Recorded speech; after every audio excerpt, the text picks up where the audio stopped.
ఈ రోజుల్లో మనం మన జీవితాన్ని కొనసాగించేందుకు ఇంధనం చాలా ముఖ్యమైన సాధనం. పెట్రోల్, డీజిల్ మనుషుల ప్రయాణాలకు ముఖ్యమైనదే కాదు, అవసరం కూడా. అవసరం కాదు, అత్యవసరం.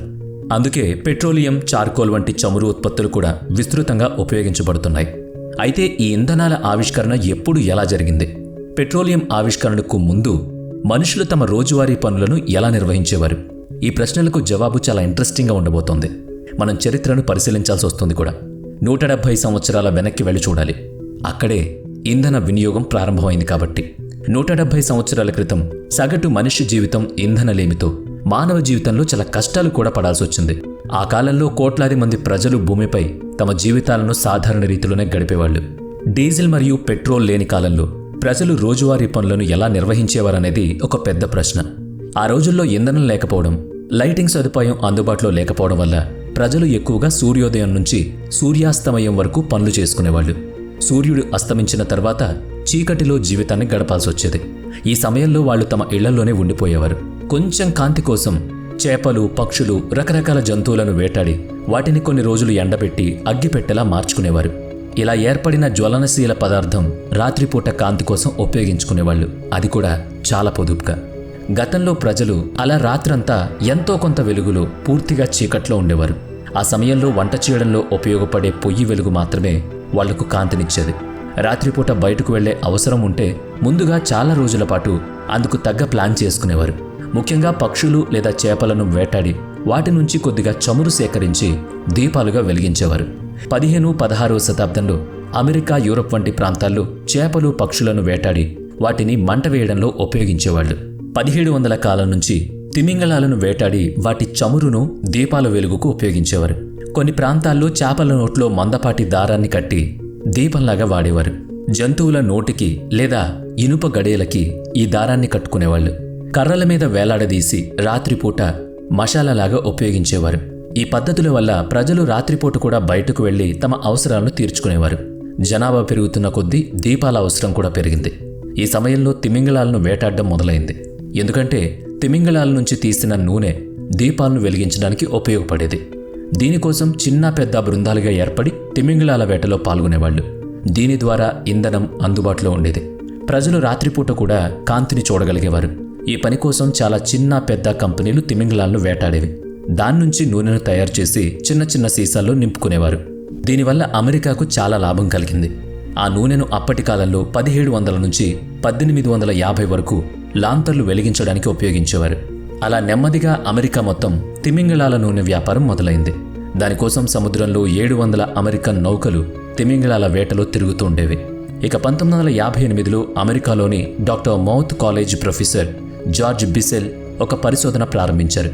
ఆ సమయంలోనే అతన్ని పెన్సిల్వేనియా ప్రాంతంలోని గ్రామస్తులు కొంతమంది సంప్రదించారు. వారి గ్రామం దగ్గర కొంత అపురూపమైన చమురు వంటి పదార్థం భూమిలో కనిపించింది. ఈ పదార్థం మరింత పరిశోధనకు దారితీసింది. ప్రొఫెసర్ జార్జ్ బ్రెసెల్ ఆ ప్రాంతాన్ని సందర్శించారు. అక్కడ నేలపై చిన్న చిన్న బుడగలు ఎగిసిపడుతున్నాయి. ఈ పదార్థం చాలా చిక్కగా ఉండేది. ఆయన ఆ పదార్థ నమూనాన్ని తీసుకొని తన కాలేజీకి తీసుకువెళ్లి పరిశోధన మొదలుపెట్టారు. కొన్ని రోజులు గడిచిన తర్వాత ఆ పదార్థాన్ని శుద్ధి చేయడంలో విజయవంతమయ్యారు. ఆ శ్రమ ద్వారా ఆయన ముడి చమురును కనుగొన్నారు. పరిశోధనలో ఆ పదార్థం మండించవచ్చని కూడా తెలుసుకున్నారు. దీన్ని దీపాలను వెలిగించడానికి ఇంధనంగా వినియోగించుకోవచ్చు.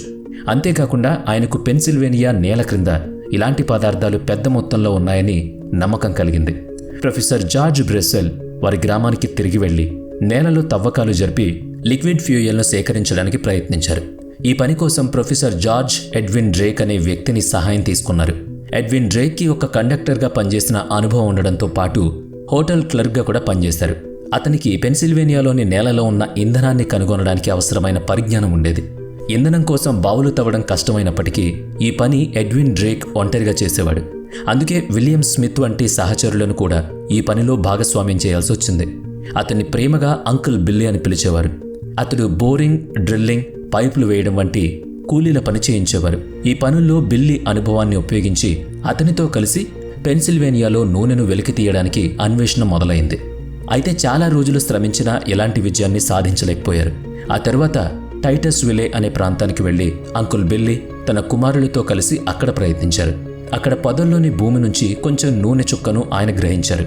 ఇది అక్కడ ప్రజలకు భూమి అడుగు భాగంలో పెద్ద నూనె నిల్వ ఉందనే ఆశలను నెలకొల్పింది. భూమిలో 39 అడుగుల వరకు తవ్విన తర్వాత ఒక అతిపెద్ద రాయి తగిలింది. ఇది తవ్వకం మధ్యలో అడ్డంకిగా మారింది. డ్రిల్లింగ్ మిషన్ యొక్క పైపు కూడా వంగిపోయింది. దీనివల్ల బిల్లీ అతని కుమారులు డ్రిల్లింగ్ పని ఆపాల్సి వచ్చింది. ఆ తర్వాత ఒక స్టీమ్ ఇంజిన్ను తీసుకురావడం జరిగింది. ఆ ఇంజిన్ సాయంతో రాయిని తొలగించి డ్రిల్లింగ్ తిరిగి ప్రారంభించారు. చివరికి డ్రిల్లింగ్ పని విజయవంతమైంది. ఎడ్విన్ డ్రేక్, అంకుల్ బిల్లీ తైలాన్ని భూమిలో నుంచి తీయడానికి మళ్లీ ప్రయత్నం మొదలుపెట్టారు. కానీ భూమిలో 60 అడుగుల లోతు వరకు తవ్వినా ఎటువంటి నూనె బయటకు రాలేదు. దీంతో అతని కుమారుడు నిరాశ చెందాడు. భూమిలో ముడి నూనె ఉంటుందనే నమ్మకం కూడా చాలా మందికి లేదు. తవ్వకాల్లో నూనె బయటకు రావడం ద్వారా ప్రజల అవసరాలు తీరుతాయనే ఆశతో డ్రేక్, బిల్లీ అంకుల్ తవ్వకాలు కొనసాగించారు. కానీ ఎవ్వరూ కూడా వారికి సహాయం చేయలేదు. దానికి బదులు వాళ్ళని అందరూ పిచ్చోళ్ళన్నారు. తవ్వకాల్లో ఎలాంటి నూనె బయటకు రాకపోవడంతో బిల్లీ తీవ్ర నిరాశ చెందారు. చివరికి బిల్లీ అంకుల్కి తవ్వడం ఆపాలని డ్రేక్ సూచించారు. ఆయన ఈ మాటలు విని కూడా తవ్వడం ఆపలేదు. ఆగస్టు 28 వరకు తవ్వకాలు కొనసాగాయి. ఇంతలో 69 అడుగుల లోతు వరకు తవ్వాక చివరికి పైపులో మట్టితో కలిసి ఒక నల్లని మసక నూనె వంటిది బయటకొచ్చింది. ఇది చూసి బిల్లీ చాలా ఆశ్చర్యపోయారు. ఆయన కొడుకు వెంటనే పైపులోని ఈ పదార్థాన్ని చూసి ఇది నూనె అని గుర్తించాడు. కానీ అంకుల్ బిల్లీ పరీక్ష కోసం దాన్ని ల్యాబ్కి పంపారు. తన కొడుకు చేతిపై చమురు తాకినప్పుడు అతనికి నిజమనే నమ్మకం కలిగింది. అతని కొడుకు ఎంతో కష్టపడి తవ్వడం ప్రారంభించాడు. ఆ తర్వాత రోజున ఎడ్విన్ మళ్లీ డ్రిల్లింగ్ను ఆపేయమని అక్కడికొచ్చాడు. అతను డ్రిల్లింగ్ సైట్కి చేరుకున్నప్పుడు అక్కడ జనాలు భారీగా గుంపులు చూసి హవాక్కయ్యాడు. దగ్గరికి వెళ్లి చూసినప్పుడు పెద్ద పెద్ద ఆయిల్ షట్లను చూసి ఆశ్చర్యపోయాడు. అక్కడ పనిచేసే డ్రిల్లింగ్ ట్రాక్లను పరిశీలించి దాని పనితీరు గురించి తెలుసుకున్నాడు. ఈ సంఘటన తర్వాత ఆ ఆయిల్ ఫీల్డ్ గురించి పెద్ద చర్చ మొదలైంది. బిల్లీ ఎడ్విన్ డ్రేక్ని చూసి సంతోషంతో కౌగిలించుకున్నాడు. ఆ ప్రాంతంలో అంకుల్ బిల్లీ, ఆయన కుమారుడు తవ్వకం పనులు చేస్తూనే ఉన్నారు. టైటస్ విల్లీ నగరం నుంచి సుమారుగా 11 కిలోమీటర్ల దూరంలో ఈ ప్రాంతం ఉంది. ఇది చాలా దూరంలో ఉన్న ఇక్కడ ముడి చమురుల నిల్వ ఉంది. ఈ ఘటన తర్వాత ఈ ప్రాంతం త్వరగానే ప్రాచుర్యంలోకి వచ్చింది.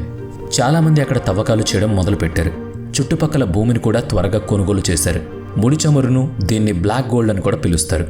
దీని ధర ఒక బ్యారెల్ $20గా ఉండేది. ఇక చివరికి ఈ ప్రాంతంలో 50కు పైగా హోటళ్లు నిర్మించబడ్డాయి. 15 ఏళ్లలోనే అనేక మంది ఇక్కడ నివసించడం మొదలుపెట్టారు.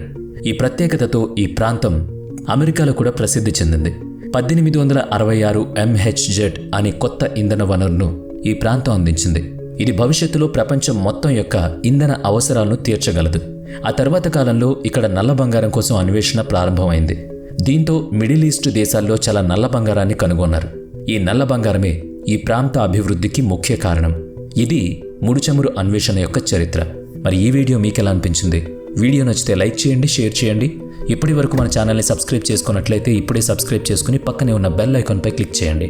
నెక్స్ట్ వీడియోలో మళ్ళీ కలుద్దాం. Thanks for watching.